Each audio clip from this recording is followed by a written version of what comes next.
YCP ప్రభుత్వం అంటే జగన్ గారి ప్రభుత్వంలో కళాకారుల్ని చిన్నచూపు చూశారా? ఎవరు చెప్పారు ఏళ్లలో చెప్పండి సార్. సినిమా రంగం కూడా వైసీపీ వెంట లేదు, టీడీపీ వెంటే ఉంటుంది అనేది కూడా ప్రచారం జరుగుతుంది. దీంట్లో భాగంగానేనా, లేకుంటే ఎందుకు సినిమా రంగం వైసీపీకి ఎందుకు ఉండదు? మీరు ఒకసారి సినిమా హీరోలందరినీ కూడా జగన్ దగ్గరికి తీసుకెళ్లారు. ఆ సందర్భంలో కూడా ఒక గొడవ అయింది. అక్కడ చిరంజీవి గారిని మీరు అక్కడ చూపించినటువంటి తీరు, అక్కడ జరిగింది ఒకటి, బయటకు వచ్చినటువంటి వీడియోలో ఒకటి అనేది కూడా ప్రచారం జరిగింది. చిరంజీవి గారు జగన్మోహన్ రెడ్డి గారికి దండం పెడుతున్నట్టుగా వచ్చినటువంటి వీడియో బయటకు వచ్చింది. అది కావాలనే ఆ ఒక్క వీడియో మాత్రమే రిలీజ్ చేశారు బయటకు అనేది కూడా ప్రచారం జరిగింది. సార్, ఎందుకు సినిమా ఇండస్ట్రీ వైసీపీకి దగ్గర ఉండదు, ఎందుకు టీడీపీకి దగ్గర ఉంటుంది అనుకుంటున్నారు? కాదు, ఆంధ్రజ్యోతిలో తెల్లారి చూసా చిరంజీవి గారు ఇట్లా దండం పెడుతున్నట్టు చేతులు వేశారు కదా, చేతులు వేశారు కదా, ఇట్లా దండం పెడుతూ వేశారు కదా. అక్కడ నేను ఉన్నా. ఎందుకు వచ్చారు అంటే సినిమా రిలీజ్కి టికెట్ రేట్లు పెంచమని ఎవరు? చిరంజీవి గారు వచ్చారు, రాజమౌళి, నారాయణమూర్తి గారు, కొరటాల శివ, ప్రభాస్, మహేష్ బాబు, వీళ్ళందరూ వచ్చారు. వస్తే చిరంజీవి గారికి కొంచెం హ్యాబిట్ ఏంటంటే ఇప్పుడు ఇట్లా అనుకుంటా మన కొంతమంది చూడు, కొంతమంది ఇటు గోల్డ్ గెలుకుంటా మాట్లాడుతుంటాం. చిరంజీవి గారు ఏమన్నా ఇట్లా ఈ సమాజం గురించి ఏం మాట్లాడుకోవాలి ఇట్లా అంటుంటారు ఎప్పుడు.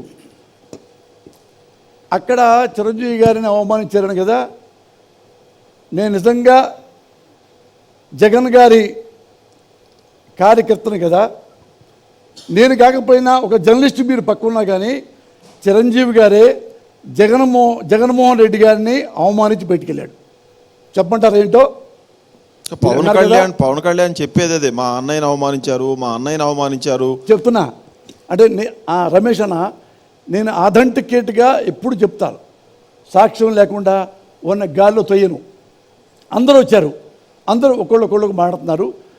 రాగానే చిరంజీవి గారు లోపల రాగా దండం పెట్టి లేచి మన సీఎం గారు తన పక్కనే రానా అని పక్కనే కూర్చోబెట్టుకున్నారు. ఇట్లా ఇంత దగ్గర కూర్చోబెట్టుకున్నారు. వాళ్ళు ఒకళ్ళిద్దరు మాడారు. చిరంజీవి గారు ఏమన్నారంటే, సీఎం గారు ఇది మాకు టికెట్లు రేటు పెంచాలి, ఇది మాకు ప్రాబ్లం ఉంది, లేకపోతే కొంచెం ఇది కాదు, ఈవెన్ కాదు అని. అందుకని మీరు ఏమన్నా అనుకోండి, మిమ్మల్ని హెచ్చరిస్తున్నాం అనుకోండి, రిక్వెస్ట్ అనుకోండి, మాకు ఇవ్వాలి అన్నాడు. ఎవరైనా ముఖ్యమంత్రిని ఎదురుగా పెట్టుకొని మిమ్మల్ని హెచ్చరిస్తున్నాను అనుకోండి, మిమ్మల్ని రిక్వెస్ట్ చేస్తున్నాను అనుకోండి అని అన్నానుకో, ఇట్లా చొక్కాపట్టుకు లాక్కెళ్ళరు బయటికి సెక్యూరిటీ వాళ్ళు. చిరంజీవి గారు ఆ మాట అనగానే జగన్ గారు ఏమన్నారు తెలుసా?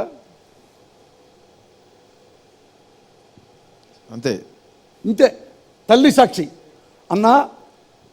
ఇన్ కేసు మీరు పోసాన్ని బిళ్ళపెత్తున్నాడు అని మీరు అనుకుంటే మీరందరూ సీఎంఓకి రండి విజయవాడ, ఆ వీడియో అక్కడ తీస్తారు. ఆ వీడియో ఇప్పటికీ ఉంది. ఎందుకు సార్ చిరంజీవి పవన్ కళ్యాణ్ గారి మీద ఉన్న కోపం మొత్తం తెలుగు సినిమా ఇండస్ట్రీ మీద ప్రభుత్వం చూపిస్తుంది అనేది ఒక ఆరోపణ. ఎందుకు టికెట్ల ధరలు పెంచకపోవడం, సినిమా ఇండస్ట్రీని నిర్వీర్యం చేస్తున్నారనే పేరు ఎందుకు వస్తుంది? ఆ రమేష్ ఎంత ఘోరంగా నాకు తెలుసా? నేను అనడం లేదు, ఒక ఆరోపణ అని కూడా చెప్పాను. చెప్పు. సినిమా ఇండస్ట్రీ కేవలం చిరంజీవి పవన్ కళ్యాణ్ ఆ కుటుంబం మీద ఉన్న కోపం పూర్తిగా సినిమా ఇండస్ట్రీని నిర్వీర్యం చేస్తున్నారు, సినిమా ఇండస్ట్రీ ఎదగకుండా చేస్తున్నారు. ఆంధ్రప్రదేశ్లో టికెట్ల ధరల విషయంలో కానీ అనేక అంశాల విషయంలో కానీ తెలుగు సినిమా ఇండస్ట్రీని తొక్కుతున్నారని. అవునా? ఓ మాట చెప్తాను. చిరంజీవి గారు మొత్తం వచ్చారు కదా, ఆయన పెంచమన్నాడు. ఇష్టం లేకపోయినా జగన్ గారికి పెంచారు. పెంచిన తర్వాత 2 నెలలు 3 నెలలు పోయిన తర్వాత ఈడ బొక్కబడిపోయింది, అందరికీ లాస్ అయిపోయింది. ఈ రేట్లు పెంచడం వలన సినిమా బాగపోతే మ్యాట్కి వెళ్ళిపోతున్నారు. వామ్మ హీరో సినిమా మ్యాట్కి బొక్కబడిపోతే కొమ్మరికిదని మళ్ళీ సీఎం గారి దగ్గరే మళ్ళా ప్రభుత్వంతో ఏమండి మళ్ళీ తగ్గించండి, పెంచొద్దులే. వాళ్ళే వచ్చి విజయవాడ దాకా రేట్లు పెంచమన్నారు, మళ్ళీ ఇక్కడ కూర్చొని రేట్లు తగ్గించమన్నారు. 2 వాళ్ళేగా. ఇప్పుడు నీకు అర్థమైందా? మీకేమనిపిస్తుంది సార్? మీరు 5 ఏళ్ల కాలంలో చూశారు సినిమా ఇండస్ట్రీ ఎదుగుదలకు ఏపీ ప్రభుత్వం ఏం చేసింది, ఏం చేయబోతుంది, మీరు సాటిస్ఫై అయ్యారా దాని పట్ల? ఈయన జగన్మోహన్ రెడ్డి గారు ఏమన్నారు చెప్తా మీకు. నేను ఉన్నాను కాబట్టి, ఇవన్నీ సాక్ష్యాలు కూడా ఉన్నాయి కాబట్టి. ఎప్పుడు మీటింగ్ ఉంటే ఒక వీడియో పెడతారు అథెంటికేట్గా. ఇప్పుడు ఆయన ఏమన్నానంటే, అన్న ఆంధ్రప్రదేశ్ కొత్తగా ఏర్పడింది, ఇప్పుడిప్పుడే ఎదుగుతుంది, ఇక్కడ కూడా మీరు సినిమా ఇండస్ట్రీ పెడితే బాగుంటుంది, దానికి ఏం కావాలని నేను చేస్తా స్వయంగా అన్నమాట సీఎం గారు. ఇక్కడ ఎవరికైనా మీకు స్టూడియోలు కావాలా, నేను స్థలం ఇస్తా. 5 ఎకరాలు కావాలా, 10 కావాలా, 20 కావాలా, ఎవరైనా రండి, స్టూడియోలు కట్టుకోండి, నేను ఇస్తా, ఫ్రీగా ఇస్తా, చీప్గా ఇస్తా. లేదు అందరూ వస్తున్నారు, ఇళ్ల స్థలాలు కావాలి, ఇళ్ల స్థలాలు మొత్తం ఇస్తా, చీపెస్ట్గా ఇస్తా, మీరు రండి. అక్కడ డెవలప్ అయిపోయింది ఆల్రెడీ, తెలంగాణ డెవలప్డే, హైదరాబాద్ డెవలప్ అయింది, మీరు కూడా వస్తే మేము కూడా ఇక్కడ బాగుంటుందన్న, అన్నీ ఇస్తాను, మీకేం కావాలో చెప్పండి అన్నీ ఇస్తాను అందరి ముందు అన్నాడు. అన్న ఇంతకంటే ఏ ముఖ్యమంత్రి చెప్తాడు, మీరు చెప్పండి పోనీ. అంటే తెలుగు సినీ పరిశ్రమ జగన్మోహన్ రెడ్డికి దూరంగా ఉంది. ఆయన సీఎం అయిన తర్వాత ఒక్కరు కూడా ఆయన అభినందిస్తూ ఆయన కలవలేదు, ఒక ప్రకటన చేయలేదు.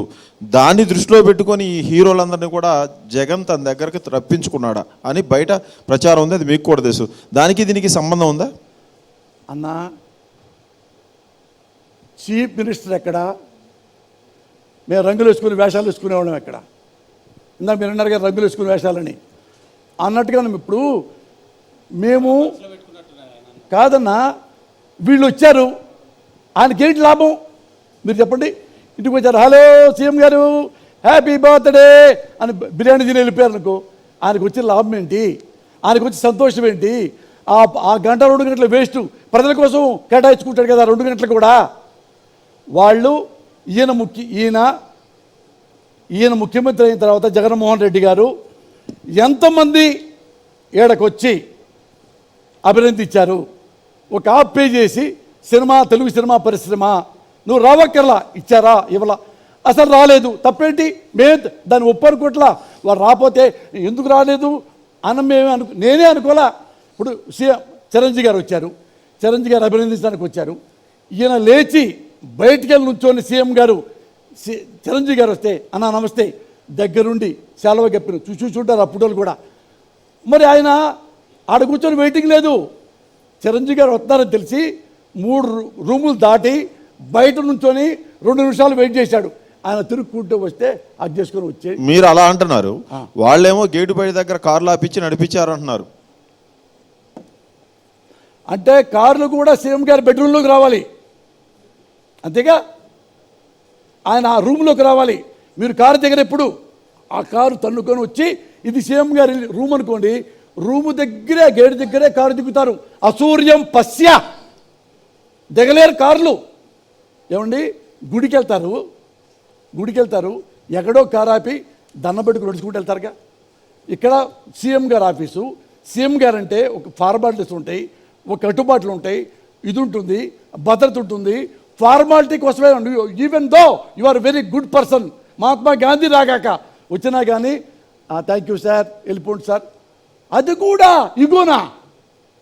అది కూడా నా చాలా క్లోజ్ సీఎం గారు 10 సార్లు వెళ్తే 10 సార్లు కింద నుంచి పైదా తొడిగారు బూడులతో సహా. అటు నుంచున్నా, ఏమయ్యా నాకు జగన్ గారు నా ఫ్రెండు, నన్ను మీరు చెక్ చేస్తారా? సార్ ఫార్మాలిటీ సార్, ఎందుకు అనిపించుకోవటం వాళ్ళ డ్యూటీ కదా అది. అవన్నీ లేకుండా డైరెక్ట్ కార్లో వచ్చేస్తే ఇంట్లోకి. మా అన్నయ్య అజాత శత్రువు, అలాంటి అజాత శత్రువుని అవమానించారని పవన్ కళ్యాణ్ పదే చెబుతున్నారు. నిన్నగాక మొన్న రాజనగరంలో కూడా చెప్పాడు. కాదు, సీఎం గారు చిరంజీవి గారిని ఎప్పుడు ఎక్కడ అవమానించారో చెబితే నేను ఇక్కడే కూర్చొని ఇట్లా చంపలేసుకొని ఇప్పుడు నా బూడు తీసి ఇట్టా కొట్టుకొని మరి రేపే వస్తా కావాలంటే కొట్టుకొని క్షమాపణ చెప్తా. నేను సీఎం గారి దగ్గరికి వెళ్ళి అన్నా మీరు పెద్ద అవమానించారంటన్నా, మీరు కూడా సారీ చెప్పండి అన్న పాపం నేనంట సీఎం గారి దగ్గరికి వెళ్ళి. సార్